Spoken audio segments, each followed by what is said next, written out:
All right, now it is time for The Shine, baby. Dynamite this week was very story heavy, much less wrestling heavy than Collision was, as you'll see. I'm gonna just try and I'm not even gonna recap the whole show. I'm just gonna tell you what I liked and what I thought could use some improvement. Uh, First thing I loved was Sammy Guevara versus Shelton Benjamin. Shelton Benjamin has had now two straight bangers. First with Leo Rush, where he got to do the thing that he doesn't normally do, where he's just throwing a little guy around. That was awesome. Sammy Guevara is a smaller guy, but not Leo Rush small, and he threw him around too. He dominated early, but the story was he was bigger and stronger and just as athletic as Sammy, but Sammy was a little bit faster, a lot younger, and was much more willing to take those big risks. So anytime for like the good three-quarters of the match, anytime he was able to get some high flying, high risk offense on, it usually paid off and swung the pendulum of momentum back in Sammy's way. Shelton, by the way, was mean in this match. He just kind of just I wasn't there for the Hurt Business as it was playing out because I wasn't watching WWE. So I don't know if this was how he acted then. So feel free to correct me. But I don't think I've ever seen this kind of mean streak from Shelton Benjamin before. He was just a bully. He just threw Sammy around, hit him a bunch of times where it looked kind of on the snug side, a little bit. There was one point though. It's probably the point that everybody's going to remember this. Everybody's been talking about it. And I loved it. I love it when they call back to famous moments in their own history. And Sammy Guevara is known for doing this too. When he turned on Chris Jericho in the match they had last year, he was wearing trunks as an homage to Chris Jericho's trunks from the match that he had with Shawn Michaels at WrestleMania, after which he booted Michaels in the testicles to foreshadow Sammy doing the same after he lost to Jericho. So Sammy's known for doing this kind of stuff. He goes up to springboard right into a Shelton Benjamin super kick to mirror the famous Sweet Chin music to Shelton Benjamin off the springboard in the Gold Rush tournament of 2004. It was awesome. I loved it. I know some people were arguing that should have been the finish, but Shelton Benjamin never finished anybody with a super kick. Why? Even as impressive as that was, that shouldn't have been the finish. He beat him up a little bit more, and eventually won with the Exploder Power Slam. Whatever they're going to give that name, they got to give it a name. yeah. But I mean, I know it's really returning to form because that was his very first finisher in WWE, and Mhm. then he went to that leaping flatliner that like everybody has. But yeah, like it was a great match, and I would definitely tell you anybody to go seek it out because this version of Shelton Benjamin has only had two matches, and he's already my favorite version of Shelton Benjamin, which is insane when you think of the kind of highlights he's given us in Money in the Bank ladder matches and great tag team matches he's had with Charlie Haas, and just the Gold Rush tournament moment and stuff like that. Shelton's mama was great too. This is already my favorite version of him in two matches, and I can't wait to see him face Swerve next week. I'm super excited for that. Another thing that I liked from this show, earlier, Adam Cole had gotten into the ring, and he was joined by the Undisputed Kingdom, so they're tying that thread there. That was kind of left hanging, and so they're tying it in there. They are still associated. I don't know if this is a temporary face turn for the Undisputed Kingdom or not, but there's doing this like friendly rivalry now, essentially. Like, we're gonna help. We're all on board with you trying to get back at MJF, but respectfully, I want first crack at him, says Roddy. So MJF gets on the big screen and he's like, okay, well, how about this? Whoever of you gets to 3 wins first gets me at Full Gear. You know, blah blah blah. But that's not even the part that I like. The part that I liked was that later on, Renee is backstage interviewing Adam Cole about that right after the House of Blacks squash match, where at the end of that, Buddy Matthews wanted to be Adam Cole's first opponent. And I don't know why I liked it so much. Maybe it was because it kind of tied the world together a little bit as more of a cohesive thing. But Adam Cole goes from being asked by Renee about that moment to saying, well, why don't I just go ask him himself? And literally walks away from her, and the camera follows him right up to Buddy Matthews, who's coming through the curtain from the ramp at that moment. And, to confront him about it. And, Matthew says, it's because you're fragile. He wants to test him, essentially. It wasn't the reasoning behind it. It was just the way it was done. I can't remember the last time I saw somebody do something like that, where a segment was produced in such a manner where it's like, okay, you're gonna be here, and then you're just gonna leave Renee, and you're gonna go get the answer yourself as the guys come through. Like, I don't know. I just thought that was a really novel way of doing things that I haven't seen a lot before. Mm-hmm. And like I said, it's like it ties into, these aren't isolated incidents. They share a continuity. They share a world. They share a kind of existence, a universe that kind of stuff, when it's broken up, yeah, it still seems there. But when you combine those two elements together in one segment like that, I really feel like everything is connected. Yeah. And I feel like that's something that as wrestling fans, I think we enjoy when it happens because it doesn't feel like that's reinforced very often, Yeah. So I wanted to give that one a big thumbs up because it was something simple, and it wasn't really to advance like a huge story or anything like that, but it was something that I want to see more of going forward. Those kinds of world building segments. Something that I don't want to say didn't like, because in the interest of putting positivity out into the wrestling sphere, I want to be constructive, but I wasn't a huge fan of the ending of the Ladder War. First of all, it shouldn't have been in the middle of the show. It should have been the main event, or at the very least opening the show. I know why they didn't have it closed because of the big angle at the end, but if you're going to do that, have this open the show. The match itself was fun. It was a lot of cool stuff. I mean, Jericho, say what you want about him, but like, he's still willing to take the bumps. He's still willing to put his body through hell in order to sell a program or a match. That said, Jericho winning, I wasn't a fan of that. Mm-mm. And not even so much for the storyline reason, although there is that too. It was because Kyle O'Reilly came out with Mark Briscoe to begin the match, and then you just be like, okay, yeah, I'm gonna head out on the stage with you, and then you do your thing. But there was all this interference, and Kyle O'Reilly didn't try to prevent Big Bill at the end. We already established that you're willing to go out there on the stage with him. Why weren't you hanging around? Right. Like, Rocky Romero came out to get rid of Brian Keith. Why didn't Kyle O'Reilly, who was already there and who would then show up after the bell, like with Tomohiro Ishii, who I'm always glad to see, even if he just kind of stood there and did nothing. He's a big, angry, sentient bowling ball. What's not to love about Tomohiro Ishii? Like, he's fantastic.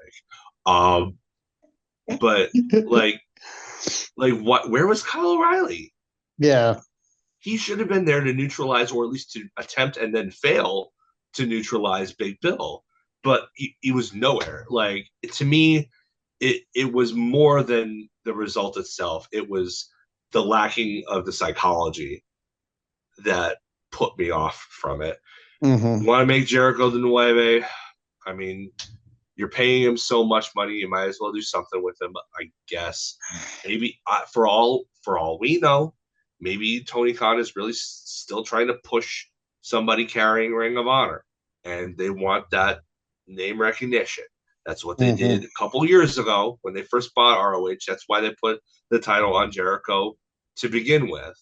Mm-hmm. Maybe something's coming back around. If that's the case, I understand it. I'm not like a huge fan of it. I feel like Jericho needs to step away and come back, give us some time to miss him. Mm-hmm. Um, but like for me, this didn't hit. Like the match was ruined by not ruined, but like it was marred, I guess, by lacking of psychology. It really honestly would have benefited simply by having Kyle come in and just fail. Yeah. Like I think that would have improved it because then at least it would have been trying. Like you need OC back out there for the thing that I'm going to be talking about next. So okay, that's fine. But Rocky came down.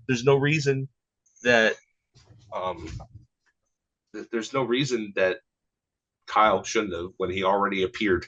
Like it didn't Mm-hmm. make any sense to me. Yeah, if they're in a faction, they should definitely all be involved. Like, I mean, if there's somebody interfering against your faction mate, like everybody in the faction should kind Yeah. of get involved. Like, Yeah. why are you a faction if Like you're not? well, You know what I like I mean? said, and this will feed into the other thing that I did like about the show that I'll talk about.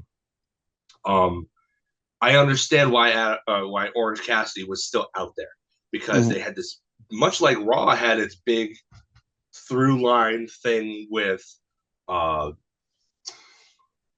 with Seth Rollins and but with Seth Rollins and Bronson Reed, there was a through line and collision as well, where after all the attacks and stuff last week from the BCC, this time not all of the roster, not as much of the roster that should have been out there, but a lot of the roster was out there in the parking lot waiting for the BCC to show up to work because apparently nobody can show up to work on time.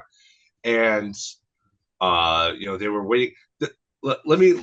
I wrote down some of the stuff that was in their hands. Like where was it? It was in one of these things. But I swear, some of the weapons they had were crazy. Somebody had nunchucks. Somebody had a light tube. Somebody had a garden hoe. Like they grabbed like literally. They were like grabbing literally anything at their disposal, and they were going to beat the crap out of the BCC when they showed up. And this was highlighted several times throughout the show. And Chuck Taylor had talked to Orange Cassidy about him stepping up and being the leader that they needed. Chuck Taylor obviously retired from in-ring competition. He's now a backstage producer. They were very open about that. Mm-hmm. All that leads to the final segment where the truck that they're known to come into the ring now and or to come to the arenas now, this huge pickup truck comes in and they're like, finally, oh, and then it's just Marina Shafir in there. She comes out and she looks menacing. And then it turns out, oh no, BCC had been here the whole time. Guess what? They were good employees and they did show up to work on time. They just hid, and they hit the ring at the end, and you know they I guess the big thing is that they dragged uh, Chuck Taylor out from the back and Pillmanized him, Oh wrapped Jesus! wrapped the chair around his neck though. Muta goes to do it on his ankle. Claudio's like, no, no, no. We need to make a statement. He grabs the chair from Muta and puts it on Taylor's neck and then stomps on it. And credit to OC because he was right there. He was literally half a second away from being able to stop it. They hit him and then they powder. And then everybody's in the ring and they're checking on Chuck. And then OC is like, oh man, he is mad. He's big mad. I loved this through line because and it took for me talking to somebody on Twitter to realize it. Like I wasn't, I've been pretty vocal on the show last week saying that, I wish it wasn't Mox and I wish that they weren't booked to be so dominant. But it took me talking with somebody on Twitter this week to realize that, you know what? It's really been kind of played smartly because last week they were taking on greater odds than they should have. But really, it wasn't because it was in waves. They would take care of these dudes, and then they would be gone, and then other dudes would come in. They never really were at a numbers disadvantage at any point.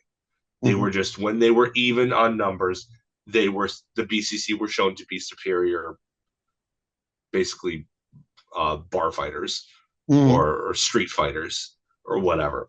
And then this week with this through line, with this story, they showed not only that they were more powerful from a brawn standpoint, but from a brain standpoint. They showed their cunning, their intelligence. They set a trap knowing that the move for the locker room, who was all beat up last week from them, they were all going to be waiting for them. They tricked them. They completely laid a trap for them so that they could, at the end of the show, attack the weakness of Chuck Taylor and try to prompt the aggression that they want from Orange Cassidy. That everybody, both sides of it, seem to want that. I thought it was really well done. I thought it was I'm on board with this story now. I really want to see how it progresses. I do, however, want to know what they're going to do about the Marina problem because I am okay with her choking dudes out. I'm totally fine with that. She has a legitimate MMA background, legitimate martial arts background. I'm totally fine with that.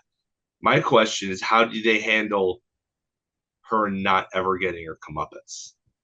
Are they going to have some woman join this side of the AEW defenders in order to do that? Because I can tell you right now, to a general audience, a man giving Marina what she deserves in retaliation for carnage that she has wrought upon things, it's not going to go over well with a general audience. I would be fine with it because it's fake. I know it's false. I know that they're consenting adults who have agreed upon a predetermined staging of a performance. I don't know how a wider audience would take even somebody in self-defense, hitting Marina if it wasn't a woman. And that's going to be a problem down the line because people are going to get tired of her giving and never taking. Yeah. Eventually. Somebody needs to be able to match up with her. So I don't know if it's Willow after she's done with whatever she's doing. But right now taking time off because she was concussed. Yeah. So she's got a concussion. So get well soon, Willow, but take your time. Yeah. I mean, I would, yes, obviously Willow's a joy and I love her to death.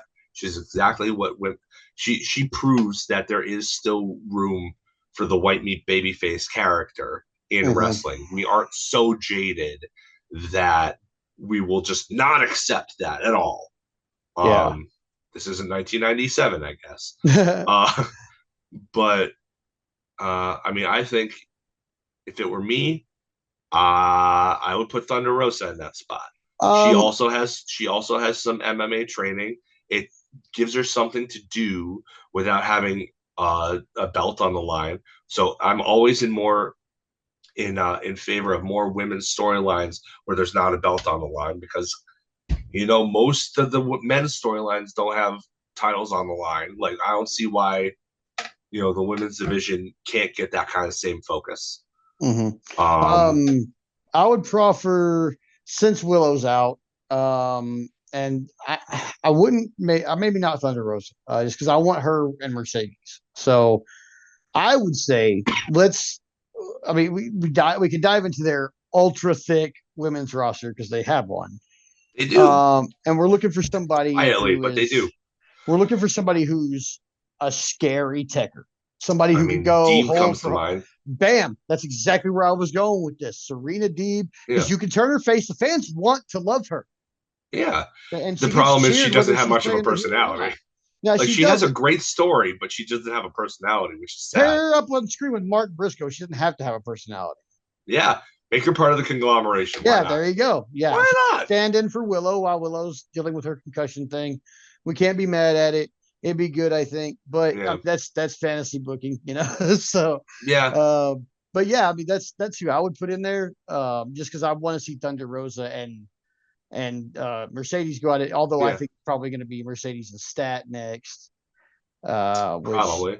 Yeah, I'm or Anna Jay. I don't know, like Anna Jay. Oh, I guess Anna Jay is trying to insert we'll herself in talk the about world that title when I scene. cover Collision. We'll Okay, talk about that when I cover Collision. definitely. But speaking of moving on, that's all I've got to say. So it's time for the Morton